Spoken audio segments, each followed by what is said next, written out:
Hi everybody, welcome to Vinnies Channel once again. Today is another brand new day. Thank you for being with us on this channel. If you're new to this channel, this is Vinnies Channel, and on this channel we talk about how to migrate to the UK as a teacher. And I am a teacher here. Per experience, everything that I share on my channel is based on my personal experience, and that is my way of giving out information to others. Welcome once again. If you are new to this channel, please do click on the subscribe button. If you are a returning subscriber, you are so welcome back to this channel. Now on my channel, I have lots of videos with regards to how to acquire your QTS from overseas, how to prepare your CV, the application process, how to apply for jobs. I have a lot on this channel. Yes, for you, my lovely viewers. Thank you all for being with me all this while. And I really appreciate you on this channel. Thank you. I've been seeing all of your comments on the comment section, and I really love it.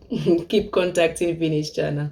And welcome once again to my dear colleagues. I hope everything is all right wherever you are. Shout outs from Vinnies Channel. All right. So in this video, I'm going to be talking about other legit ways through which you could enter into the UK. There are other ways to make your way into the UK. Now, remember that the UK has ever since been in need of teachers. Yes. So I will make a different video yes, with regards to the salary for teachers in the UK. Watch out for that. Okay, so what are those other ways that I have been talking about? Those other ways that you could enter into the UK as a teacher and then maneuver your way through into being the actual you. All right, so there are so many other legit ways. The first one that I will talk about is coming into the UK for educational purpose. I mean, enrolling for your master's program or for your PhD program. Yes, that is one very good way to enter into the UK. Now, when you enter for such a program, remember that you cannot bring dependents from undergraduate programs all the way to masters. But if you are coming into the UK for a PhD program, you can bring your dependents. Yes, so when you come for your PhD program, depending on the number of years upon completion, before you even complete, you find your way to finding a school to employ you with sponsorship. Then right after your education, you switch your visa type into the skilled worker visa, and that is a very simple way to go about it. I will be taking you to the gov.uk website on how to apply for your master's program.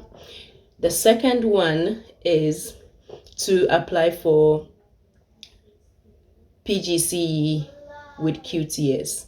Now this is especially for those of us who have not acquired QTS and we want to travel. I mean, we want to migrate to the UK.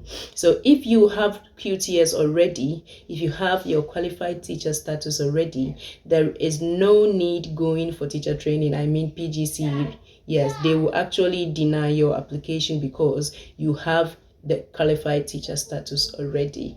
Yes, that is for those of us who have qualified teacher status. Now, if you don't have and you want to migrate into the UK and your subject area falls within maths, science, foreign language, then please go ahead, because the moment you get enrolled, schools will be fighting over you before you complete your program. Yes.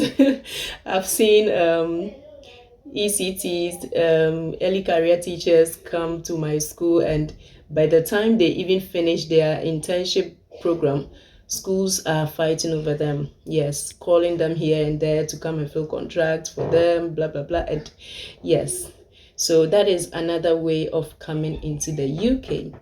There is one sector as well that people have not been checking. Remember, there is the religious worker route. Yes, the religious worker route. I will be making separate videos for each of these ways through which we can enter into the UK. Religious worker visa.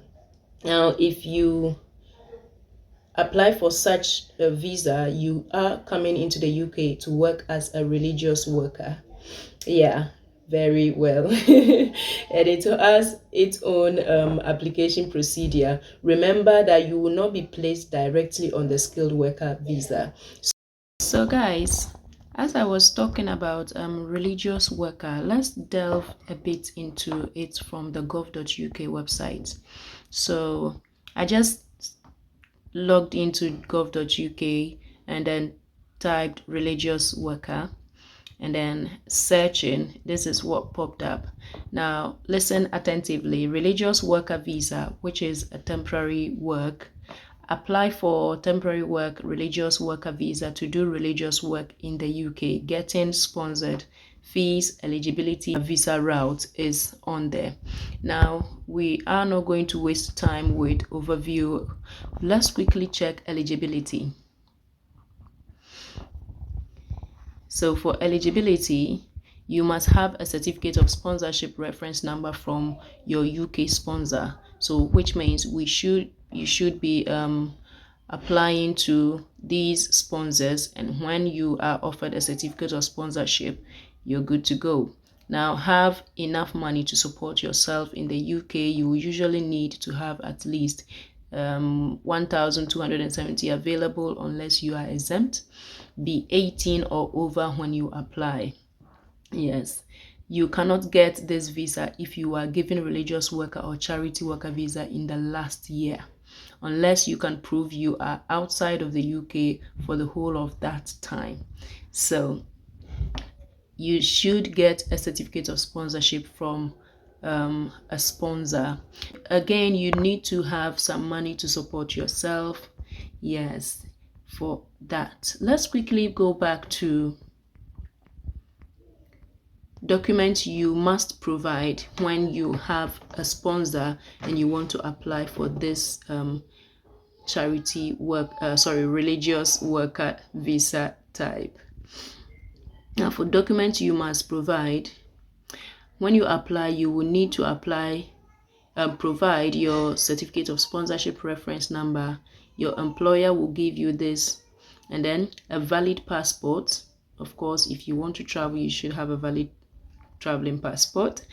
Evidence that you have enough personal savings. Yes, that is, in other words, proof of funds. And then proof of your relationship with your partner or children if they are applying with you. So that means you are able to bring your dependent on this sponsorship route. I mean, on this visa route. You also need your tuberculosis test results.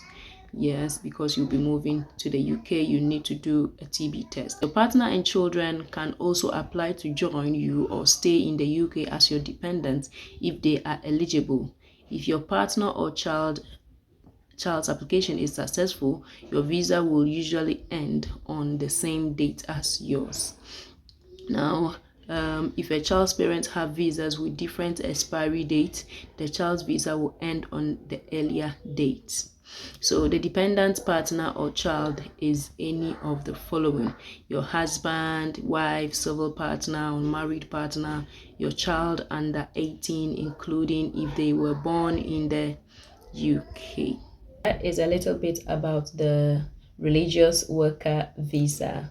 Yes, you can't bring your dependents. Now, the main thing or the key thing is finding an employer to issue you a certificate of sponsorship. If you're a couple, if one spouse apply for this visa route and then the other person, being a teacher, comes in with him or her as a dependent, and then you also look for your own certificate of sponsorship for skilled worker visa, and by the end of the year you could just switch.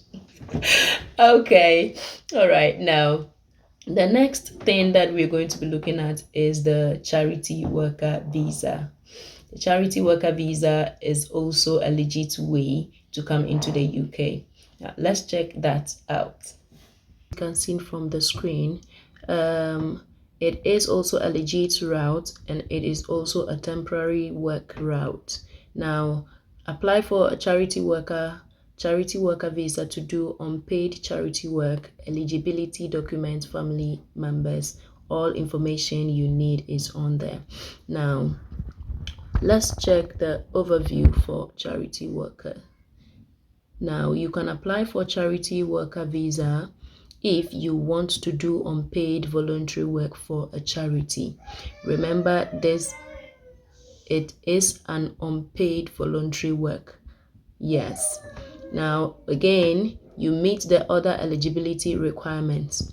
So there are other eligibility requirements that you need to meet before you are given a certificate of sponsorship for this route.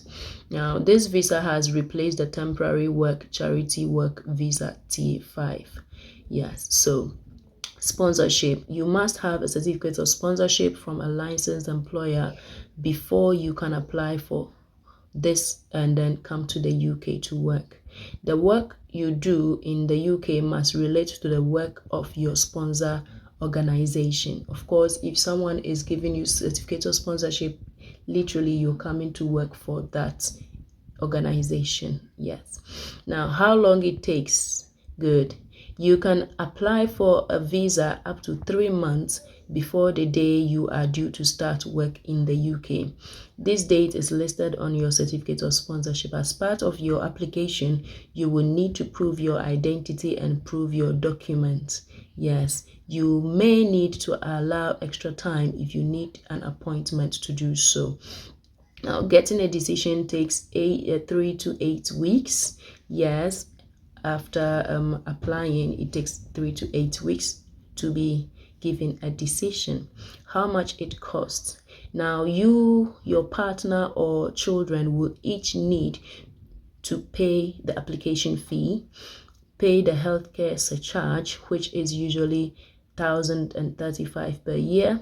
You can check how much you will have to pay if you are given a certificate of sponsorship, which is more than a year.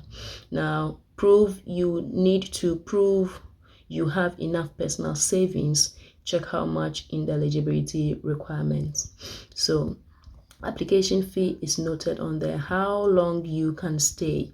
You can stay for up to 12 months or the time given on your certificate of sponsorship plus 14 days, whichever is shorter. You can enter the UK up to 14 days before the start date of your job. So this is a 12 months, which is exactly 1 year, and it's okay. It's almost the same as applying for a 1 year master's. But with this route, you can't bring your dependents, whereas master's program for 1 year, you're not bringing dependents. This is so exciting. So this is one other route that you could use to enter into the UK. Okay, so there is a bit of what you can and cannot do. You cannot study for some courses. You will need academic technology approval scheme certificate. So you cannot study on this route. You can only work for your sponsor. Do a second job in the same sector at the same level as your main job for up to 20 hours per week. So you have 20 hours to do similar job to that of your sponsors. Bring your dependents, partner and children with you if you are eligible. Yes, you can bring partner and children. Yay. All right. Now, receive any payment for work. You cannot receive any payment for work. You cannot take a permanent job. You cannot get public funds. So that is the more reason why I made mention that if you are a couple, one person could apply for this, and then you come along with a dependent, and then the dependent looks for a skilled worker visa sponsor, and then you switch after the 1 year. Yes. Let's check the eligibility. Now, for eligibility, to be able to eligible for this temporary work charity worker visa, you must have a certificate of sponsor reference number from a UK sponsor, yeah, and then have enough money to support yourself in the UK. You will usually need to have at least 1,270 available. Remember, I mentioned this was the same criteria for religious worker visa, yeah. And then you should have a certificate of sponsorship from your employer.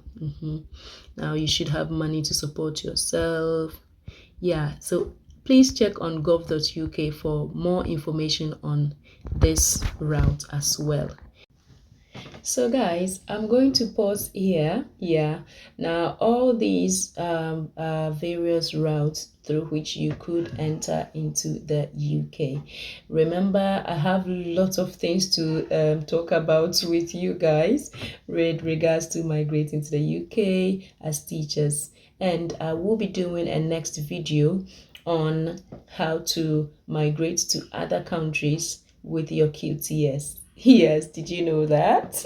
Yeah, if you have a QTS or qualified teacher status from the UK, which is England, you could possibly get a teaching job overseas. I mean, in the United States, you could get a job in any other country.